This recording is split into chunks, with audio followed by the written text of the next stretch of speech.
पिछली क्लास में हम लोग ब्रिटिश मंत्रिमंडल के विषय में देख रहे थे कि उसका गठन कैसे होता है और क्या अधिकार उसे प्राप्त हैं।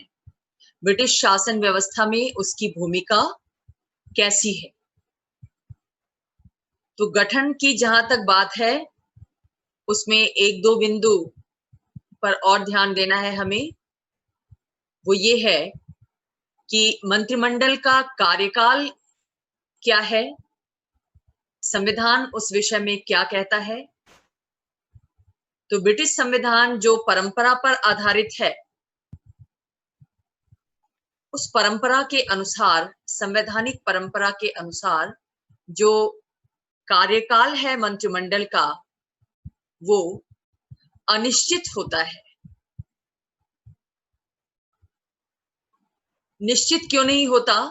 क्योंकि उसका कार्यकाल निर्भर करता है संसद के विश्वास पर। संसदीय व्यवस्था में आप जानते हैं कि संसद और मंत्रिमंडल का घनिष्ठ संबंध होता है। दोनों अपने अस्तित्व के लिए एक दूसरे पर निर्भर करते हैं। तो मंत्रीगण अपने पद पर तभी तक बने रहते हैं जब तक संसद सदस्यों का उनमें विश्वास होता है।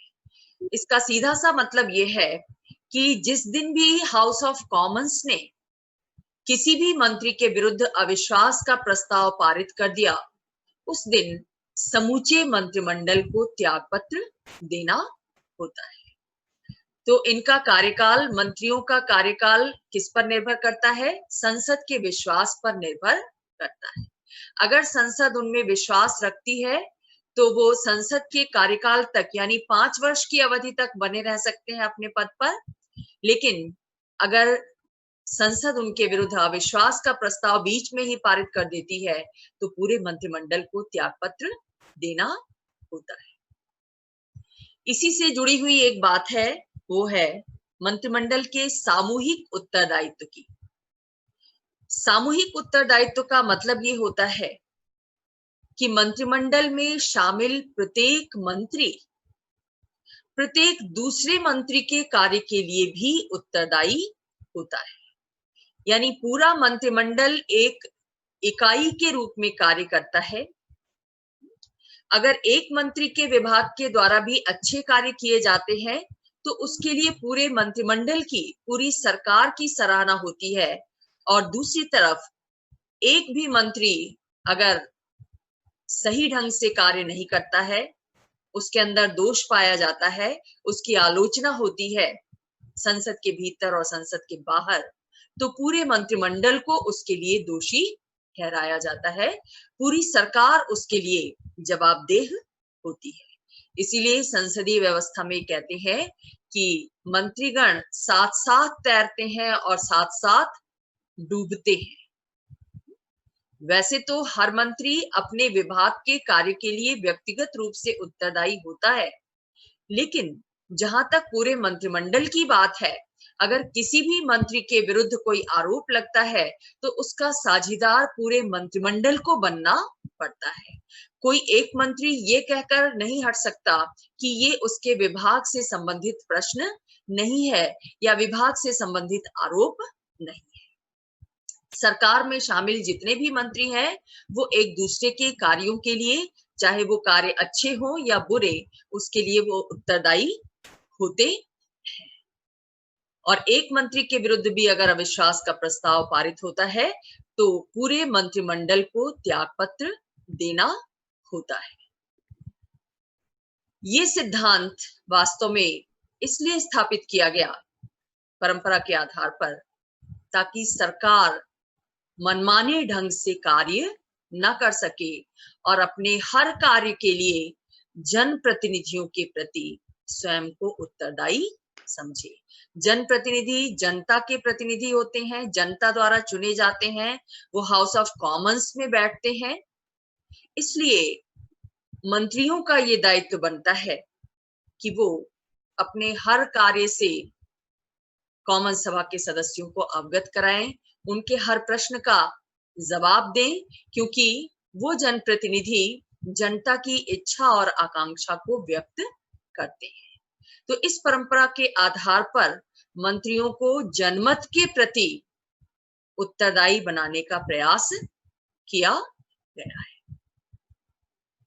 इस सामूहिक उत्तरदायित्व में एक बात ये भी आती है कि हर विभाग की अध्यक्षता तो मंत्री के द्वारा की जाती है, लेकिन आप जान चुके हैं कि कैसे निर्वाचित जनप्रतिनिधियों की कुछ सीमाएं होती हैं, जिसके कारण हर देश में लोक सेवा का, लोक प्रशासन का विकास होता है, जिसमें ऐसे अधिकारी शामिल होते हैं जो योग्यता के आधार पर अपना पद धारण करते हैं।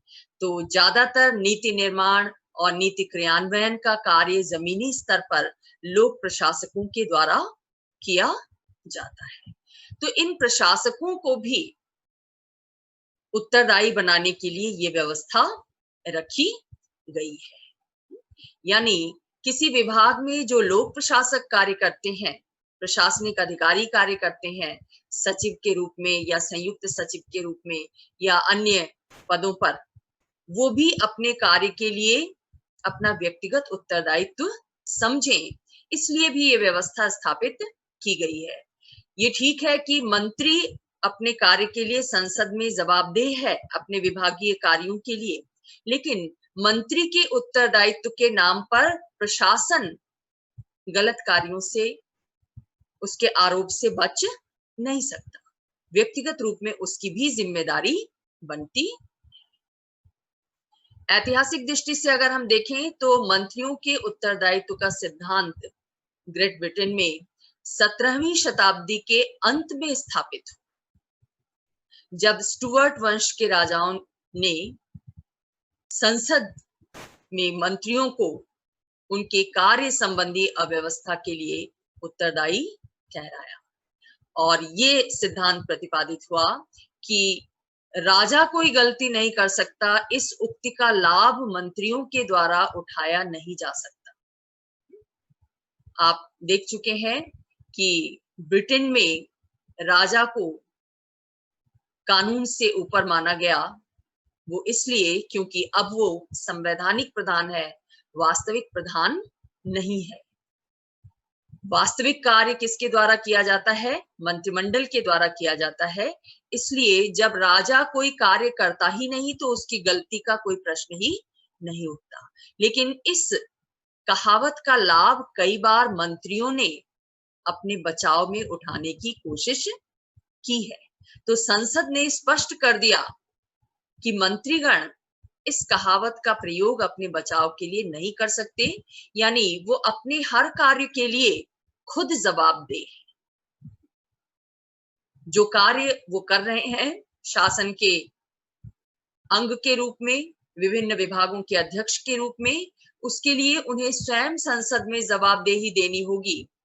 वो किसी और पर इसको टाल नहीं सकते। खासतौर से राजा के पद का लाभ उनके द्वारा नहीं उठाया जा सकता। मंत्रीगण अपने कार्यों के लिए स्वयं उत्तरदायी हैं और मंत्रियों का यह उत्तरदायित्व व्यक्तिगत होने के साथ साथ सामूहिक रूप में भी है। और ये जो सिद्धांत है, ये वास्तविकता तब धारण कर सका जब 1841 में प्रधानमंत्री रॉबर्ट पील के द्वारा रानी विक्टोरिया के समर्थन के बिना ही मंत्रिमंडल का गठन किया गया। इस घटना से ये सिद्ध हो गया कि अगर मंत्री अपने कार्य के लिए उत्तरदायी हैं, सरकार अपने कार्य के लिए संसद के प्रति उत्तरदायी है, तो सरकार के गठन में भी प्रधानमंत्री को पूर्ण स्वतंत्रता प्राप्त होनी चाहिए। तो ये था सामूहिक उत्तरदायित्व का सिद्धांत। अक्सर एग्जामिनेशन में भी इस पर प्रश्न पूछा जाता है कि मंत्रिमंडल के सामूहिक उत्तरदायित्व का क्या मतलब है। इसका मतलब यही है कि मंत्रिमंडल एक राजनीतिक इकाई के रूप में कार्य करता है, एक कड़ी के रूप में कार्य करता है। हर मंत्री, हर विभाग एक दूसरे से जुड़ा हुआ होता है, इनके बीच आदान प्रदान होता है, सारी नीतियों पर डिस्कशन मंत्रिमंडल की बैठकों में होता है।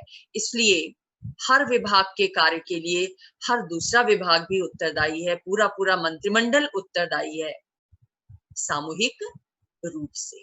इसलिए चेष्टा ये होनी चाहिए, कोशिश ये होनी चाहिए कि सरकार एक सम्मिलित इकाई के रूप में, राजनीतिक इकाई के रूप में जो भी कार्य संपन्न करे वो जनमत के प्रति संबोधित हो, जनमत की इच्छा के अनुरूप हो, जनमत की आकांक्षा के अनुरूप। तो इस तरह से ब्रिटिश मंत्रिमंडल का गठन होता है। अब गठन के बाद उसकी शक्तियों की बात आती है। तो मंत्रिमंडल ब्रिटेन की वास्तविक कार्यपालिका है। कार्यपालिका शक्ति उसमें निहित है व्यवहार में। ब्रिटेन की संसदीय व्यवस्था में जो दो तरह की कार्यपालिकाएं हैं, उनमें वास्तविक कार्यपालिका शक्ति प्रधानमंत्री के नेतृत्व में मंत्रिमंडल में निहित है। हालांकि सैद्धांतिक रूप से ब्रिटिश मंत्रिमंडल अब भी सम्राट की एक सलाहकार समिति है, यानी सम्राट को शासन कार्यों में सलाह देने वाली समिति है, लेकिन व्यवहारतः ये शासन कार्य की सूत्रधारक है। शासन कार्य उसके द्वारा ही किया जाता है, यानी जो भी अधिकार राजा या राजमुकुट को सिद्धांत रूप में दिए गए हैं, व्यवहार में उन सारे अधिकारों का प्रयोग किसके द्वारा किया जाता है? मंत्रिमंडल के द्वारा किया जाता है। मंत्रिमंडल सबसे पहले क्या कार्य करता है? सबसे महत्वपूर्ण कार्य क्या उसके द्वारा किया जाता है? वो है राष्ट्रीय नीति का निर्धारण करना। शासन के कार्यों की शुरुआत ही कहां से होती है? विभिन्न विषयों के बारे में नीतियों के निर्धारण से होती है। नीतियां ये तय करती हैं कि देश को किस दिशा में ले जाना है। एक सरकार के द्वारा बहुत सारे कार्य किए जाते हैं जो राष्ट्रीय क्षेत्र से संबंधित होते हैं और वैदेशिक क्षेत्र से भी संबंधित होते हैं। देश के अंदर किन किन क्षेत्रों में किन किन विषयों पर उपयोगी नीतियां बनाई जानी है, शिक्षा के क्षेत्र में क्या किया जाना है, स्वास्थ्य के विषय में नीति क्या होनी चाहिए, मनोरंजन के विषय में नीति क्या होनी चाहिए, यातायात और संचार के साधनों का किस तरह डेवलपमेंट होना चाहिए, जितने भी आंतरिक विषय हैं, विभिन्न वर्ग यदि हैं तो उनमें किसी बात को लेकर यदि संघर्ष है, उनकी कोई शिकायत है, तो उन शिकायतों को कैसे दूर किया जाए ताकि शांति और सुव्यवस्था बनी रहे, वो बिगड़ने ना पाए, ये देखना सरकार की जिम्मेदारी होती है। और सरकार इस जिम्मेदारी का निर्वहन नीतियों के निर्माण के साथ करती है। प्रारंभिक तौर पर इन क्षेत्रों को नियमित और नियंत्रित करने के लिए सरकार के द्वारा नीतियों का निर्धारण किया जाता है। वैदेशिक संबंधों का संचालन भी सरकार की जिम्मेदारी होती है कि किस देश के साथ कैसे संबंध रखे जाए, किसके साथ शांति समझौता किया जाए, किसके साथ युद्ध की नीति पर चला जाए, ताकि राष्ट्रीय हितों का संरक्षण संभव हो सके। कोई भी सरकार जब विदेश नीति बनाती है तो उस विदेश नीति में जिस बात को सबसे ज्यादा प्राथमिकता देती है वो होता है राष्ट्र का हित। राष्ट्र की एकता और अखंडता बनी रहे और राष्ट्र के अंदर जनता के कल्याणकारी सुविधाएं उसको उपलब्ध होती रहें, कल्याणकारी कार्यक्रम उसके लिए आयोजित होते रहें। ये भी देखा जाता है सरकार के द्वारा अपनी विदेश नीति का निर्धारण करते समय। किस देश के साथ कौन सा आर्थिक समझौता किया जाए जिससे नागरिकों को रोजगार प्राप्त हो सके, ज्यादा से ज्यादा आर्थिक लाभ प्राप्त हो सके, ये तय किया जाता है विदेश नीति के माध्यम से। तो सरकार आंतरिक क्षेत्र में भी नीति बनाती है और वैदेशिक संबंधों के संचालन के लिए भी नीति बनाती है। तो ये नीति वास्तव में कहाँ बनाई जाती है, किसके द्वारा बनाई जाती है? मंत्रिमंडल के द्वारा बनाई जाती है, क्योंकि मंत्रिमंडल की बैठकों में ही इस बात पर विचार विमर्श होता है कि आंतरिक क्षेत्र में देश की नीति क्या होनी चाहिए, जिससे सुव्यवस्था बनी रहे, लोक कल्याण की साधना होती रहे, और वैदेशिक क्षेत्र में क्या नीति अपनाई जाए, इस बात को भी मंत्रिमंडल की बैठकों में ही तय किया जाता है। अगर भारत जैसे देश में गुटनिरपेक्षता की नीति अपनाई गई स्वतंत्रता के बाद के वर्षों में, तो ये किसकी देन था? हम जानते हैं कि ये नेहरू मंत्रिमंडल की देन था। तो वैसे ही ब्रिटेन में भी जो आंतरिक नीति है और जो विदेश नीति है, वो तय की जाती है मंत्रिमंडल की बैठकों, जिसका नेतृत्व किसके द्वारा किया जाता है?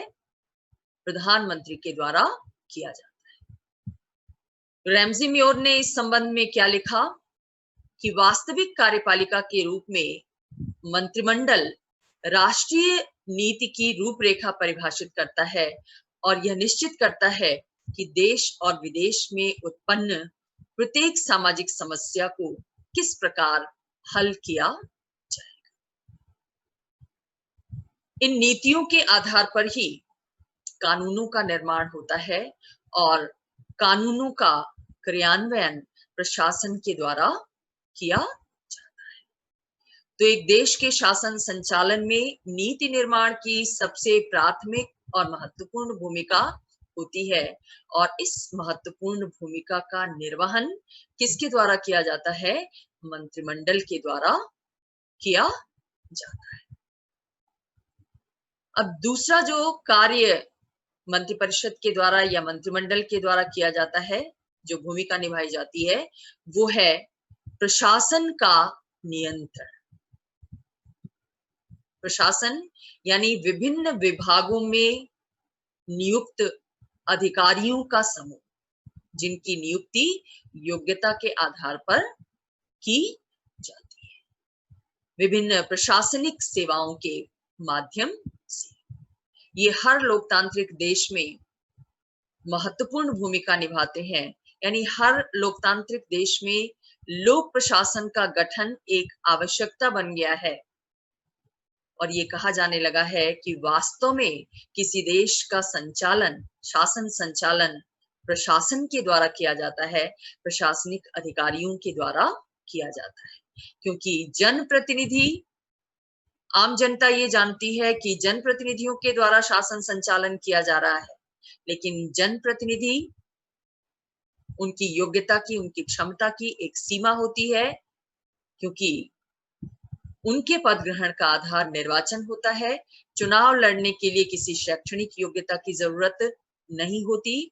ऐसी स्थिति में उनके कार्यों में सहयोग और समर्थन किसके द्वारा किया जाता है? उन प्रशासनिक अधिकारियों के द्वारा किया जाता है जो योग्यता के आधार पर पद धारण करते हैं, जिनसे ये अपेक्षा होती है कि उन्हें सार्वजनिक जीवन के सभी विषयों के बारे में समझ होगी और इस समझ का लाभ संबंधित विभाग के मंत्री को मिलेगा। वो उसकी सहायता करेंगे, वो उसे सलाह देंगे। लेकिन समस्या यहाँ पर ये आती है कि आजकल दुनिया के विभिन्न देशों में प्रशासन को इस आधार पर क्रिटिसाइज किया जाता है कि प्रशासनिक अधिकारियों में नौकरशाही प्रवृत्ति डेवलप हो रही है। नौकरशाही प्रवृत्ति का मतलब ये होता है कि प्रशासन के अधिकारी स्वयं को ज्यादा शक्ति संपन्न महसूस करते हैं और उस शक्ति के आधार पर वो अपने आप को आम जनता से अलग समझते हैं, आम जनता को नियमों और कानूनों की दुहाई देते हैं और अपने पद के साथ जुड़ी शक्ति का कई बार दुरुपयोग करते हुए दिखाई देते हैं। वो कहलाते तो लोक सेवक हैं, लेकिन उनकी सेवा शाही अंदाज में होती है, यानी उनकी जो नौकर की प्रवृत्ति है, सेवा की जो प्रवृत्ति है, वो शाही अंदाज में प्रकट हुई है। वो अपने आप को सुपर समझते हैं, आम जनता से भी और जनप्रतिनिधियों से भी।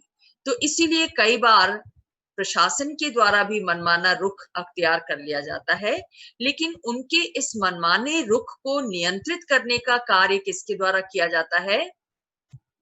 मंत्रिमंडल के द्वारा किया जाता है। कैसे? कि हर विभाग की अध्यक्षता किसके द्वारा की जाती है? मंत्री के द्वारा की जाती है। शासन या सरकार अपने विभिन्न कार्यों को विभिन्न विभागों में बांटकर करती है, जैसे शिक्षा विभाग, स्वास्थ्य विभाग, संचार विभाग, कृषि विभाग, उद्योग विभाग, ये सारे विभाग सरकार के होते हैं। तो हर विभाग का अध्यक्ष कौन होता है? कोई ना कोई मंत्री होता है। तो विभाग के अध्यक्ष के रूप में मंत्री क्या करता है? उस विभाग में जितने भी प्रशासनिक अधिकारी होते हैं उनको नियंत्रित करने की कोशिश करता है, क्योंकि अल्टीमेटली इन प्रशासनिक अधिकारियों की नियुक्ति कि किस विभाग में किस अधिकारी को रखना है, किस विभाग में नहीं रखना है, कब किसे स्थानांतरित करना है, किस प्रशासक के विरुद्ध अनुशासनात्मक कार्यवाही किस रूप में करनी है, अगर उसने नियम और कानून का उल्लंघन किया है तो, आचार संहिता का पालन नहीं किया है तो, इन बातों का निर्णय मंत्री के द्वारा किया जाता है। तो इस तरह से मंत्री प्रशासन पर नियंत्रण स्थापित करने का प्रयास करता है, कोशिश करता है। उसका ये कार्य है ताकि प्रशासन मनमाना रुख न अख्तियार कर सके और प्रशासन के विभिन्न विभागों में एक कोऑर्डिनेशन भी बना रहे, एक समन्वय बना रहे। सभी विभाग एक दूसरे के साथ मिलकर एक दूसरे से समन्वय स्थापित करते हुए कार्य कर सके। ये कौन देखता है? मंत्री देखता है संबंधित विभाग का। तो ये एक बहुत बड़ा अधिकार है जो मंत्रिमंडल को प्राप्त है कि वो प्रशासनिक अधिकारियों को नियंत्रित करता है, उन्हें मनमानापन करने से रोकता है, उनकी नौकरशाही वृत्ति पर नियंत्रण स्थापित करने का प्रयास करता है। इसके अलावा मंत्रिमंडल को विधायी अधिकार भी प्राप्त हैं। हालांकि वो कार्यपालिका है, कार्यपालिका का अंग है। शासन के 3 अंगों में कार्यपालिका शक्ति किसमें निहित होती है? मंत्रिमंडल और प्रधानमंत्री में, संसदीय व्यवस्था में। तो मंत्रिमंडल से कार्यपालिका के क्षेत्र में कार्य करने की अपेक्षा की जाती है, वो उसका अधिकार भी है। लेकिन ब्रिटिश मंत्रिमंडल कार्यपालिकीय अधिकारों के साथ साथ विधायी अधिकारों का भी प्रयोग करता है। वो विधायी क्षेत्र में भी अपनी भूमिका निभाता है। वैसे विधायी कार्यों को करने का अधिकार संविधान के द्वारा किसे दिया गया है? संसद को दिया गया है। लेकिन संसद के कार्यों को नेतृत्व प्रदान करने का कार्य मंत्रिमंडल के द्वारा किया जाता है। कैसे? संसद की बैठक कब होगी, कौन बुलाएगा, इस बात का निर्णय मंत्रिमंडल की बैठकों में होता है। यद्यपि औपचारिक रूप से सम्राट या साम्राज्ञी संसद का अधिवेशन बुलाते हैं, लेकिन उनको सजेस्ट कौन करता है, सलाह कौन देता है संसद की बैठक बुलाने का? प्रधानमंत्री और मंत्रिपरिषद देते हैं। उनकी सलाह के विरुद्ध जाकर राजा या रानी अपने मन से संसद का अधिवेशन ना तो बुला सकते हैं और ना ही स्थगित कर सकते हैं। संसद का अधिवेशन जब शुरू हो जाता है तो संसद की कार्यसूची क्या होगी, यानी संसद के अधिवेशन में कौन से विधेयक चर्चा के लिए रखे जाएंगे, जिन्हें कानून का रूप देना है, इस बात का निर्णय भी मंत्रिमंडल की बैठक में ही होता है। और हकीकत ये है कि संसद में जितने भी विधेयक पेश किए जाते हैं उनमें से ज्यादातर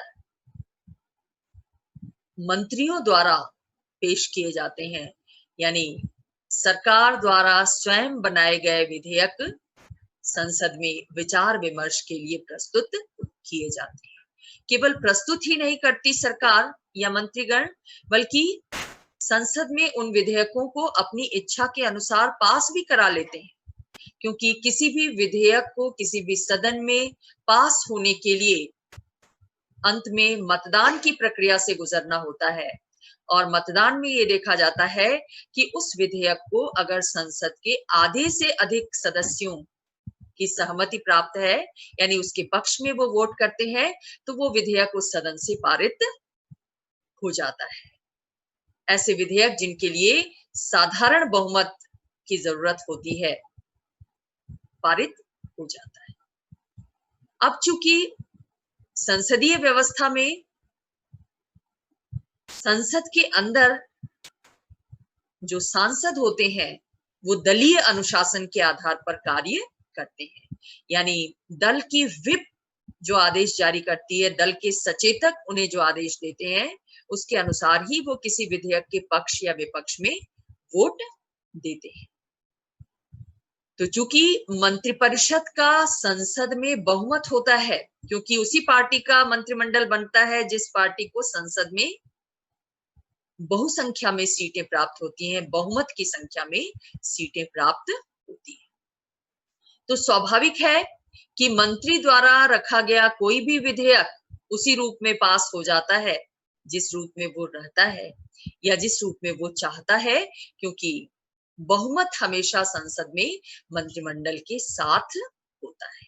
तो आप देख रहे हैं कि कैसे कानून निर्माण की प्रक्रिया में भी मंत्रिमंडल के द्वारा साधिकार हस्तक्षेप किया जाता है, संसद का नेतृत्व किया जाता है।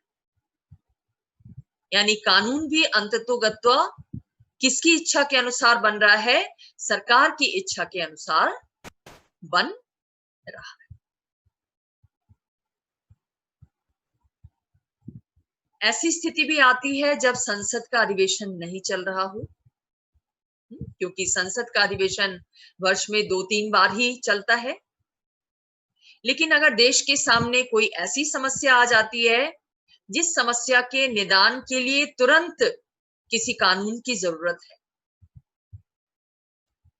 तो उस कानून बनाने की प्रक्रिया में चूंकि लंबा समय लगता है, विधेयक का प्रारूप तैयार किया जाता है, फिर एक सदन में रखा जाता है, उस पर बहस होती है, पारित होता है, फिर दूसरे सदन में रखा जाता है, फिर वहां से पारित होकर वो राजा के पास या रानी के पास जाता है हस्ताक्षर के लिए, और उसके हस्ताक्षर के बाद कानून का रूप लेता है। इस पूरी प्रक्रिया में बहुत ज्यादा समय लगता है और हो सकता है कि समस्या इतनी गंभीर है कि उसके तत्काल निदान की जरूरत है। तो ऐसी स्थिति में सम्राट सपरिषद आदेश जारी करता है, ऑर्डर्स इन काउंसिल, यानी भारत में आप जिसको अध्यादेश कहते हैं, है ना, कि संसद का अधिवेशन जब नहीं हो रहा होता है तो राष्ट्रपति के द्वारा अध्यादेश जारी किया जाता है, वैसे ही ब्रिटेन में सपरिषद आदेश जारी किया जाता है सम्राट के द्वारा, जिस आदेश को तैयार करने में मंत्रिमंडल की भूमिका होती है। यानी मंत्रिमंडल ही इसका भी प्रारूप तैयार करता है और साम्राज्ञी तो केवल इस पर हस्ताक्षर ही करती है। इन आदेशों का महत्व कानून के समान ही होता है, इसको उसी रूप में मान्यता मिलती है जैसे संसद द्वारा बनाए गए कानूनों को मिलती है। लेकिन सपरिषद आदेश कुछ समय के लिए होते हैं, बाद में इस आदेश को संसद की स्वीकृति लेनी पड़ती है। तो इस तरह से सपरिषद आदेश के माध्यम से और कानून निर्माण में विधायिका का नेतृत्व करके मंत्रिमंडल के द्वारा व्यवस्थापन संबंधी अधिकारों का प्रयोग भी किया जाता है, उस क्षेत्र में भी अपनी भूमिका निभाई जाती है।